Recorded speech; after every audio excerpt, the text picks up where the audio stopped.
कहते हैं जैसा सोचोगे वैसा ही होगा। जीवन में हर व्यक्ति सफल बनना चाहता है, लेकिन सफल बनने के लिए आपको अच्छे विचारों को अपनाने की जरूरत है।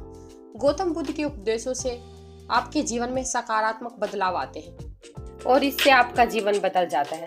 यही कारण है कि बुद्ध के विचारों को सुखी जीवन का सूत्र कहा जाता है। सफल बनने के लिए हर व्यक्ति का अपना एक लक्ष्य पहले से ही निर्धारित होता है और वह उसी के अनुरूप काम करता है। लेकिन कई बार ऐसा होता है कि आप जो बनना चाहते हैं वैसा नहीं बन पाते। कुछ लोग इसे लेकर यह मान लेते हैं कि शायद उनकी किस्मत में यही लिखा होगा, तो कुछ लोग यह मान लेते हैं कि उनकी किस्मत ही खराब है और कुछ लोग यह मानकर संतुष्ट हो जाते हैं कि शायद वह इसे डिजर्व ही नहीं करते थे। लेकिन इसका असली कारण कुछ और ही होता है। गौतम बुद्ध की इस कहानी से जानते हैं इसका कारण। एक बार गौतम बुद्ध को एक सभा में उपदेश देना था। सभा में करीब 100 से ज्यादा लोग उपस्थित थे जो उनका इंतजार कर रहे थे। गौतम बुद्ध आए और बिना कुछ कहे ही चले गए। बुद्ध का ऐसा व्यवहार देख सब हैरान रह गए, लेकिन किसी ने उनसे कुछ नहीं पूछा। अगले दिन फिर सभा का आयोजन हुआ, लेकिन आज सभा में उपस्थित लोगों की संख्या घटकर 80 हो गई थी। आज भी बुद्ध से ऐसा ही किया कि वे सभा में आए और बिना कुछ बोले ही चले गए। फिर भी किसी ने कुछ प्रश्न नहीं किया। अगले दिन फिर से सभा का आयोजन हुआ और लोगों की संख्या घटकर 50 हो गई। फिर से बुद्ध सभा में आए, बिना कुछ बोले ही चले गए। आज भी बुद्ध से किसी ने कोई प्रश्न नहीं किया। अगले दिन फिर से सभा का आयोजन हुआ और इस बार लोगों की संख्या घटकर केवल 30 हो गई थी। आज भी बुद्ध बिना कुछ बोले और मुस्कुराकर चले गए। आप इस कहानी को सुनते हुए इरिटेट हो गए होंगे और सोच रहे होंगे कि आखिर बुद्ध को कुछ बोलना नहीं था तो बार बार सभा का आयोजन क्यों किया गया।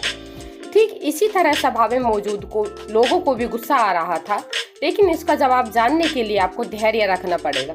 अगले दिन फिर से सभा का आयोजन हुआ और आज सभा में केवल 15 ही लोग उपस्थित थे। लेकिन आज गौतम बुद्ध ने अपना स्थान ग्रहण कर लिया और उपदेश देने के लिए बैठ गए। बुद्ध ने जिन 15 लोगों को उपदेश दिए वे उनके लिए भिक्षु बन गए और इन लोगों ने आगे चलकर बुद्ध के ज्ञान को अलग अलग दिशाओं में फैलाया। पर इस बार लोगों ने बुद्ध से प्रश्न किया कि सभा का आयोजन होने के बावजूद भी आप क्यों कई दिनों तक बिना बोले ही चले जाते थे। तो बुद्ध ने उत्तर दिया कि मैं उन लोगों को खोज रहा था जो लायक थे। सभा के पहले दिन 100 से भी ज्यादा लोग थे, लेकिन उनमें से ज्यादातर लोगों को मेरे उपदेश से कुछ मतलब नहीं था।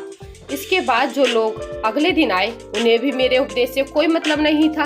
वो तो केवल इसलिए आए थे कि क्योंकि वह देखना चाहते थे कि आखिर सभा में होता क्या है। लेकिन मुझे ऐसे लोगों की तलाश थी जो मेरे ज्ञान को जन जन तक पहुंचाए। मैं कई दिनों तक इसलिए बिना बोले चला गया था क्योंकि मैं यह देखना चाहता था कि आखिर वे कौन लोग हैं जो सच में मेरे उपदेश को सुनना चाहते हैं और जिन्हें वास्तव में ज्ञान पाने चाहते हैं। ऐसे लोग रोज आए। गौतम बुद्ध कहते हैं कि जिनके भीतर धैर्य था उन्हें मुक्ति का मार्ग मिला और जो लोग जल्दबाजी में थे वो आज घर पर बैठे हुए हैं। बुद्ध कहते हैं कि जिन लोगों में धैर्य का गुण होता है वे जीवन में कुछ भी पा सकते हैं, फिर चाहे आपका लक्ष्य कुछ भी हो। और कहते हैं कि बिना धैर्य के कोई भी सफलता के लक्ष्य तक नहीं पहुंच सकता। इसलिए कहते हैं कि जैसा सोचोगे वैसा ही होगे, जैसा कर्म करोगे वैसा ही फल पाओगे। कहा जाता है कि अच्छे कर्म करो और अच्छे फल पाओ।